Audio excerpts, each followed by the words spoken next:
Subsecretario, estamos a 16 días de las elecciones y las tendencias en redes sociales se han acentuado mucho en torno a que si determinado o X partido político gana, se vendrá un desastre económico para México. ¿Cuál es su opinión? No, yo creo que esos fundamentos son tal vez un poco exagerados.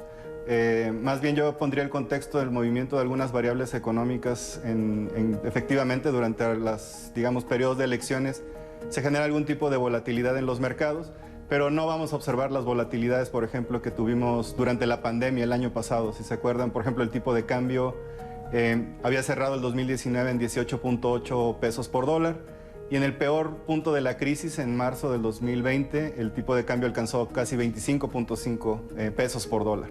Pero eso se vino corrigiendo al final del año. El año lo cerramos en 20 pesos por dólar y actualmente en los primeros 5 meses de este año el tipo de cambio ha estado bastante estable, ha sido menos volátil y es una de las monedas de los países emergentes que más se ha apreciado con respecto al dólar y que no ha perdido valor como otras monedas, por ejemplo el real brasileño, la lira turca se ha movido bastante fuerte. Entonces es probable que en las elecciones siempre se genere un poquito de ruido, pero vamos a seguir, yo creo, observando un tipo de cambio bastante estable y volátil alrededor del 19.9, 20.1 pesos por dólar y esa banda es la que probablemente vamos a observar. También hemos leído tendencias en redes sociales que han sido fake news, pero inquietan mucho a la población sobre la nacionalización de las Afores. ¿Qué nos puede comentar al respecto? No, yo creo que el sistema de ahorro para el retiro en México ha evolucionado de manera muy importante en los últimos años. El sistema de Afores también se ha consolidado como un mecanismo eficiente para mejorar el ahorro de los trabajadores. Pero yo creo que lo más importante fue lo que sucedió el año pasado, que es pasar o aprobar una reforma donde se incrementan las contribuciones de los trabajadores del 6 al 15%, pero estas contribuciones van a estar siendo financiadas por el sector privado, no va a ser por los trabajadores, tampoco va a ser por el gobierno, por lo tanto no habrá un impacto presupuestal.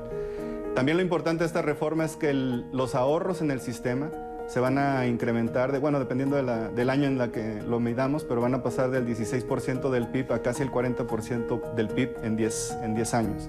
Y esto lo que va a generar es que el sistema de ahorro va a tener recursos que van a contribuir al crecimiento.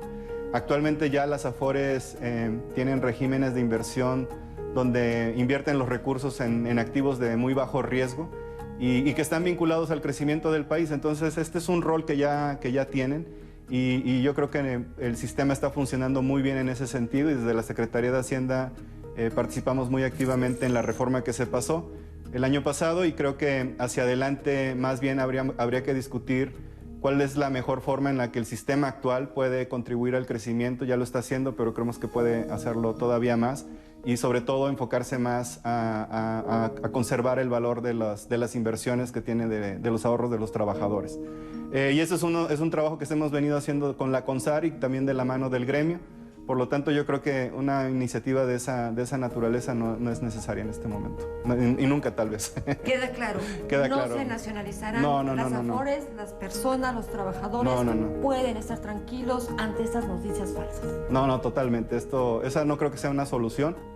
En este mundo tecnológico, también en redes sociales, se habla mucho de que se está endeudando muchísimo al país.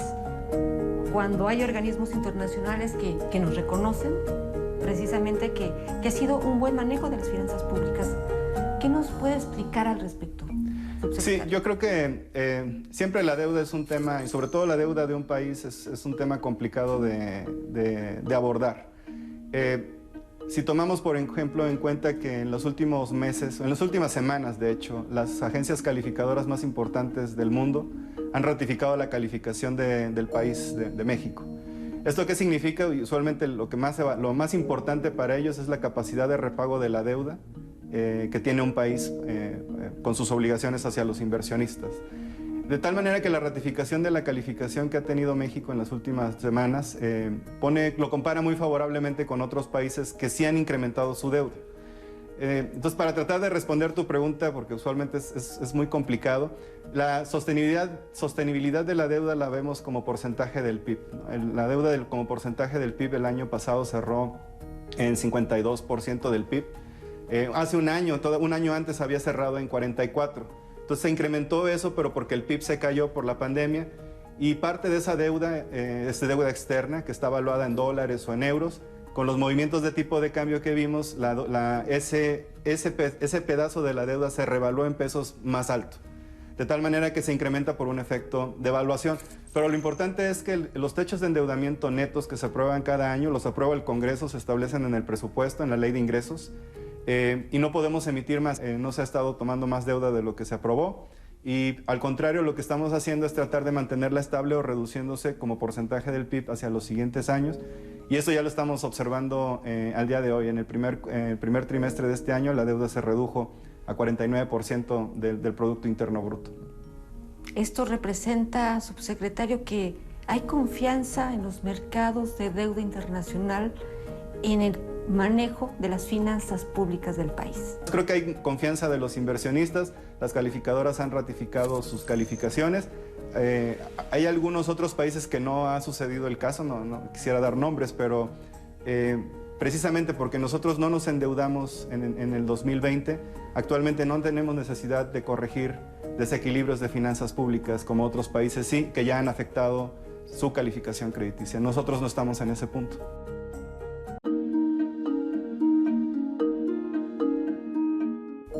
Subsecretario Llorio, háblenos de un tema que es bien sensible para toda la población. ¿Cómo vamos en empleo? El empleo se cayó de manera muy fuerte en todo el mundo. Y México prácticamente perdió cerca de 12 millones de empleos durante el COVID, todo el confinamiento. Muchos de ellos están en el sector informal. México continúa siendo un país con un gran sector informal. Es lo mismo en Latinoamérica. Y ese es uno de los grandes retos que tenemos que resolver, ¿no? Pero una vez que se comenzó la reapertura sincronizada de sectores, que también se ha comenzado con un proceso de vacunación que va bastante acelerado comparado con otros países, el empleo se ha venido recuperando. Actualmente hemos recuperado cerca del 96% de las posiciones que se perdieron. Todavía falta un poquito. En la medida en la que podamos acelerar la vacunación, reabrir toda la economía, pensamos que podemos alcanzar ya los niveles prepandemia, pero ya estamos muy cerca, no solamente en actividad económica, sino en empleo. Y hacia adelante yo creo, una vez que alcancemos los niveles prepandemia, lo que hay que resolver es precisamente cómo podemos incrementar los beneficios del sector formal, ver los temas de informalidad, ya otros temas más estructurales que tiene la nación, pero prácticamente estamos ya recuperando los niveles que se perdieron durante el peor momento del COVID-19 el año pasado. Este avance, subsecretario, no solamente lo dice la Secretaría de Hacienda. Esta semana el INEGI sacó en su indicador de actividad económica que tan solo en abril crecimos 20.6% en comparación con marzo. Esto ha sido un rebote muy importante, ¿no? A partir de abril vamos a ver efectos de comparación muy grandes, porque ya en abril estábamos confinados, por lo tanto las comparaciones van a ser muy altas y vamos a ver este tipo de crecimientos de 10, 20%. Sin embargo, lo importante es que en el 2021 probablemente estemos creciendo al 5.5%, y si las variables económicas se desempeñan mejor de lo que como lo hemos venido observando en las últimas semanas, es probable que podamos hacer una revisión todavía adicional a esa estimación de crecimiento. Hay algunas otras casas especializadas que ya han revisado sus estimaciones al 5.6, 5.9. Nosotros todavía vamos a esperar a ver cómo se sigue moviendo la economía, sobre todo poniendo especial atención en lograr una vacunación exitosa de adultos de arriba de 40 años y profesores que nos permitan reabrir las escuelas ya en agosto o septiembre. Organismos internacionales y el propio secretario de Hacienda, Arturo Herrera, ha dicho que la mejor política fiscal en estos momentos es la vacunación. Vacunación y crecimiento y elecciones, ¿cómo combinar estos ingredientes que están permeando en México particularmente? La mejor política fiscal en este momento, la mejor política económica es realmente la estrategia de vacunación, una vacunación rápida que permita abrir los sectores, y esto va a permitir también que los sectores que están creciendo de manera simétrica empiecen ya a converger a tasas de crecimiento más simétricas. Y también a nivel regional, muchos estados salieron más afectados que otros, sobre todo aquellos que tienen vocación turística. Entonces, ¿cómo combinar estos elementos? Creo que el mayor esfuerzo en el corto plazo tiene que ser en la vacunación. en que asegurar que recibimos las vacunas y que las aplicamos lo más rápido posible y reabrir la economía lo más pronto posible. Las economías avanzadas ya lo están haciendo y las elecciones van a ser son eventos donde se generan muchos mensajes, hay una competencia política, es muy particular de las democracias, ¿no? Hay debates, hay conflicto de opiniones, pero esto va a generar muy poco movimiento en las variables económicas. México tiene fundamentales muy fuertes económicos, hay macroestabilidad, las finanzas públicas están sanas, lo han reconocido las agencias calificadoras, la deuda está controlada, por lo tanto pensamos que no va a haber mucho ruido en ese sentido y más bien después de las elecciones creo que el país va a tener que entrar en procesos de debate más relacionados con cambios estructurales en el país, ¿no? Que son los cuellos de botella del crecimiento, qué podemos hacer al respecto y cómo podemos abordarlos. Creo que va a ser la agenda. La Secretaría de Economía dio una muy buena noticia, una inversión extranjera directa histórica de más de 11,000 millones de dólares tan solo en el primer trimestre del 2021 en un contexto todavía de pandemia. No, y qué bueno que lo pones en el contexto de pandemia, porque de hecho, si nos fijamos durante la segunda mitad del 2020, en plena pandemia, hubo anuncios importantes de inversiones y sobre todo de empresas internacionales en diferentes sectores, porque a veces pareciera que nada más estamos hablando de un sector, ¿no? Y en realidad, si tomamos en cuenta todos los anuncios que se hicieron en la segunda mitad del 2020 y lo que va de los 5 meses del 2021, tenemos cerca de 114 anuncios de inversiones de empresas multinacionales extranjeras, estableciendo montos de inversión ya específicos en sus sectores en México.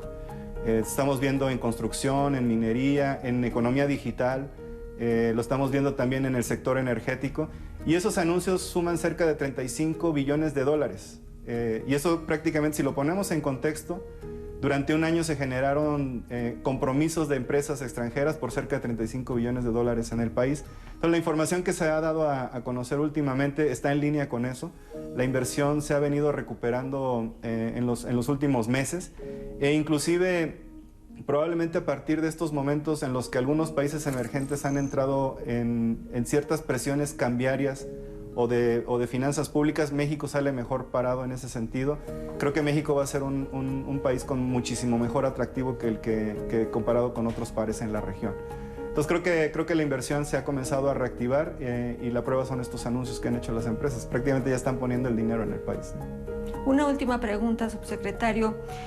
¿Cómo explicarle al trabajador, al estudiante, qué va a pasar con México después del 6 de junio? Sigue habiendo mucha necesidad de reformas en el país, ¿no? Se han hecho reformas muy importantes como la laboral, de la mano del Congreso. La reforma del IMSS también de alguna manera fue cabildeada con el sector privado, pero obviamente el Congreso tuvo un rol importante. Entonces, después de las elecciones habrá una nueva composición de actores políticos con los que se habrá que establecer otra vez el diálogo como se ha venido haciendo de manera natural. Y creo que ahí va a ser un nuevo espacio con nuevos actores, nuevos diputados, diputadas, los senadores siguen siendo los mismos, pero digamos, vamos a poder tener la oportunidad de una vez más retomar la agenda que se había venido discutiendo con ellos. Es una agenda para el crecimiento del país.